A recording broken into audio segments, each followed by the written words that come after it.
Cinema Recapped here. Today, I'm going to recap a comedy, drama, and fantasy film called About Time. Spoilers ahead. Proceed with caution. You have been warned. The Lake family resides in harmony at their house by the sea. There's the ever-busy mother, Mary, the always active father, James, the charming yet absent-minded uncle, Desmond, the awkward son, Tim, and the free-spirited daughter, Catherine or Kit Kat. Every year, they host a New Year's Eve party with family and friends. At this year's party, Tim navigates through the crowd feeling awkward and dragged around by his friend, Jay. During the countdown to the new year, a girl he's been dancing with, Polly, leans for a kiss, but he shakes her hand instead, leaving her disappointed. The following day, Tim wakes up, overwhelmed with embarrassment and a terrible hangover. He's called into his father's study. James, his father, then tells Tim that he's about to share with him a secret that he's never told anyone before. According to James, the men born into their family, including Tim, can travel back in time, but it's limited to their own lifetime. They cannot go to a past they didn't experience or a place they've never been to. To do this, they must go to a dark place like a large cupboard and think of the place and time where they want to be, and they'll find themselves there. Unsurprisingly, Tim thinks this is a joke. He shakes his head at his father, thinking that he's pulling his leg.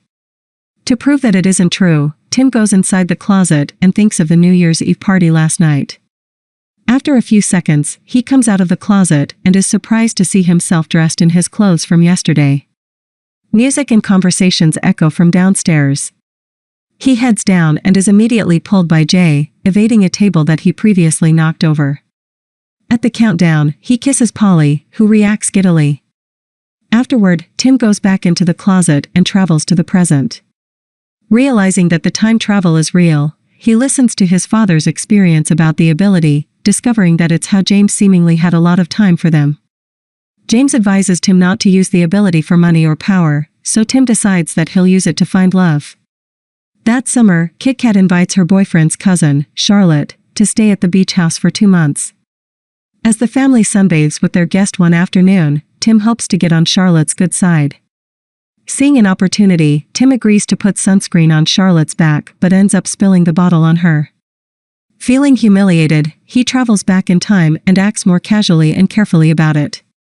Throughout the summer, Tim attempts to impress Charlotte but fails each time until it is too late. And then finally, it's Charlotte's last day in the house.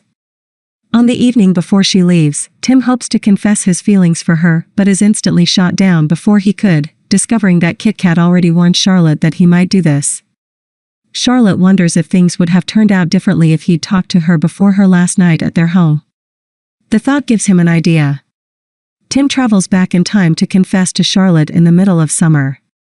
But this time, Charlotte tells him to ask her again on her last night at their home. This confirms that he never had a chance with Charlotte, no matter what. Tim finally gives up on pursuing her. The day after Charlotte left, Tim leaves their home and moves to London, where he stays with James' friend, Harry. Tim is excited for the new chapter of his life ahead, but is disappointed to learn that Harry is a short-fused playwright. In the first 6 months, Tim hasn't had any luck in romance, finding that his career as a lawyer acquaints him mostly with other men. His luck turns when one night, Jay takes him to Don Lenoir, the restaurant where the guests dine in total darkness. Here, they are seated next to a woman named Mary and her friend, Joanna. In the darkness, Tim and Mary get to know each other and have a great time. After dinner, Tim and Jay finally meet the girls face to face. Tim is stunned upon seeing Mary, and it's pretty evident that sparks have flown as the couple lay eyes on each other. She gives him her phone number before parting ways. Tim walks back home with a skip in his step, only to be welcomed by Harry's angered growl. The opening of his play was ruined by the lead actor forgetting his lines. Wanting to make things better, Tim goes back in time and joins Harry in the theater just before opening night. He approaches the lead actor, Tom, and convinces him to practice his lines. This works, but then another actor forgets his lines instead. Tim goes back in time again and helps him out. The play turns out to be a success. However, when Tim checks his phone, he realizes that Mary's number is no longer there. His travels in time had erased his lovely evening with Mary. Feeling distraught, Tim joins an ecstatic Harry for breakfast the next day. Harry shares the newspaper where Tim finds an ad for a Kate Moss exhibition in the city. Remembering that Mary is a fan of Kate Moss, he spends the week at the exhibit, hoping to run into her. After a whole week, Mary finally walks in, and Tim nervously approaches her. However, their interaction doesn't go smoothly, and he learns that Mary now has a boyfriend named Rupert. Tim learns that Mary met Rupert at Joanna's party. He learns the details of the party and goes back in time to stop it from happening. Tim arrives at Joanna's apartment and convinces Mary to leave the party with him before Rupert arrives. Mary is a little hesitant, but she feels a magnetic force pulling her towards him. As they leave, they brush past Rupert, who unknowingly walked past his supposed future girlfriend. Meanwhile, the two have a lovely dinner where they get to know each other even more. Tim ends up walking Mary home, and she invites him up to her apartment. The atmosphere turns hot, and they take the date to the bedroom.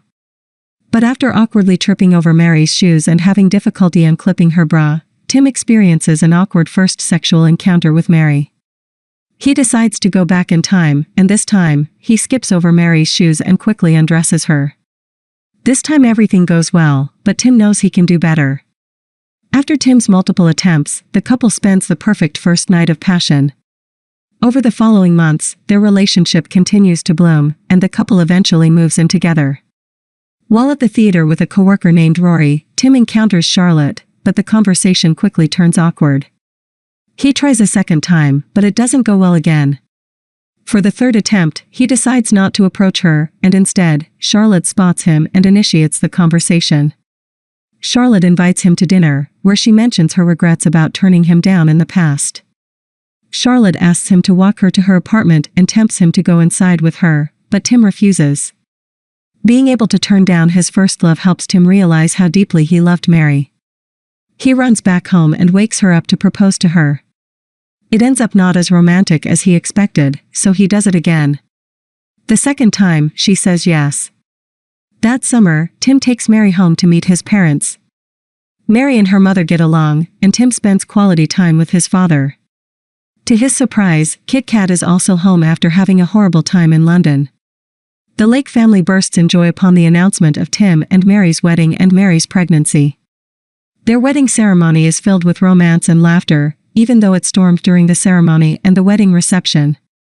The tent is torn and blown by the wind, and so everyone is forced to take cover in the house. Tim goes back in time and switches his best man when Rory, Harry, and Jay mess up their speeches until finally, he chooses his father. Months later, Mary gives birth to their daughter, Posey. Tim is mesmerized at the experience of raising a child, both for its precious moments and the difficulties. They move into a new house, and soon, it's Posey's first birthday. All the guests arrive, including Harry and Rory, but Kit Kat is late to the party. The doorbell rings, and Tim answers it, but instead of Kit Kat, it's her troublesome boyfriend, Jimmy. He and Kit Kat argued earlier that day, which ended with Kit Kat driving by herself. Kit Kat had been drinking earlier that day, leading her to crash her car on the way to Tim's house. Hoping to save her, Tim goes back in time and picks her up from her home instead. But this doesn't solve the problem. Kit Kat maintains a drinking problem stemming from her unhappy relationship with Jimmy. Tim talks to his sister, hoping to reach out to her. When it doesn't work, he takes Kit Kat back in time during the New Year's Eve party where she met Jimmy. But instead of flirting with Jimmy, she releases her pent-up anger on him and punches him despite him not remembering her in this timeline. The siblings go back to the present, and immediately, Kit Kat realizes her feelings for Jay. This time, she dates Jay instead, and their relationship turns out better than she had with Jimmy. Having saved his sister's life and happiness, Tim heads back home but finds that he has a son instead of his daughter, Posey. The sudden realization makes his heart sinks. Immediately, he goes into a cupboard and goes to the past when his son was born to talk to James. James confirms that any change he makes before his child is born is likely to result in a different child being conceived. If he wishes to keep Posey, he can never change anything that happened before she was born. Unable to accept losing the daughter he knew, Tim goes back again in time to undo the changes he made to Kit Kat's life and allows her car accident to happen. With Kit Kat in the hospital, Tim and Mary stay by her side until she recovers. Their support leads Kit Kat to decide on changing her life for the better. Remembering the alternate timeline when she's happy with Jay, Tim suggests for Kit Kat to start seeing him.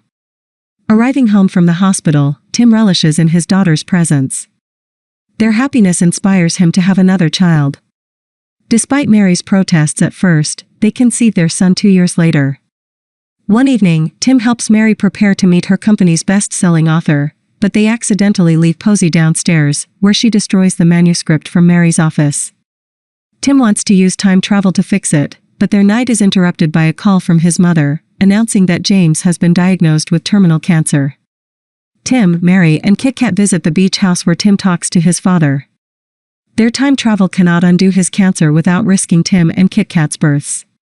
In the end, time travel cannot fix everything life throws at them. James gives Tim what he deems is a far more important lesson for their ability. The first is to go through life as normally as possible, with all the everyday tensions and worries. Secondly, after he lives the day once for the first time, he should go back and relive moments of his life while paying attention to how sweet the world can be. Tim follows his advice and finds happiness in both the mundane and the special moments in his life. However, there are still days that he doesn't wish to relive, such as the day his father died. Not ready to say goodbye, Tim travels back in time to visit his father while he's still in good health. After James' death, Tim is comforted that he can still visit his father back in time whenever he misses him. One day, however, Mary decides that she wants a third child. Tim hesitates, knowing that having a third child will disable him from visiting his father again. With much thought, he lets go of the past and decides to carry on with the future. He then agrees to have another child. Months later, Mary is heavily pregnant and will be giving birth soon. This is Tim's last chance to visit his father in the past. He goes back in time and plays table tennis with his father for the last time. Seeing the sadness in Tim's eyes, James realizes that it is their last time together. He accepts this and lets him know that he agrees with his son's decision. As a treat, they both travel back in time to when Tim was a young boy. Both in better health and with more energy, James and Tim run and play by the beach for the last time. Tim says his final goodbyes to his father and returns to the present time when his third child is born. Years pass, and Tim continues with life normally, spending both the laughs and tears with his family. He has completed his family with Mary, while Kit Kat also gives birth to her child with Jay. One morning, he allows Mary to sleep in and prepares breakfast for his kids, relishing their presence.